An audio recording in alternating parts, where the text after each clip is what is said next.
Hello guys, yan. For today's video, nagpipedicure nga pala ako dito. Unang hawak ko pa lang dito kay ate, grabe. Nakapako talaga yung dalawang tagiliran ng kuko niya. May naninenga. As in, alam mo yun yung pagkakinapa mo siya, may bukol. As in talaga, antigas pa naman ng dalawang bukol na yan sa magkabilang gilid niya dyan sa hinlalaki na yan. Antigas, kasi nga daw, ang kwento dito, kinalkal daw yan ni ate. May tagalinis daw siya dati pero hindi nga daw nakukuha. Ngayon nga daw, sa sobrang cutting nga daw ng kuko niya, kinat niya ngayon. Ayun, pagkakat niya, hindi niya nga diniretso. At ang sabi pa nga ni ate, gusto daw talaga niyang tanggalin yung matigas na yun, pero hindi nga daw niya kaya. Hindi talaga makalkal kung paano. May konting katigasan pa naman to, tsaka dikit sa balat.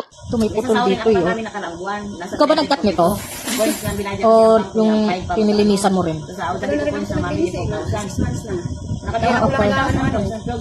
Kaya. Kasi pag bumubukol na masakit na inaano ko lang. Nakapanalo ako 5,000 po sila. Hindi ako marunong. Bawas-bawasan ko lang. Ang tiis lang. Yan, medyo siya matigas pero ayan, ayun. Iya din dapat. Iya 2026 ang ano ko. Ang laki.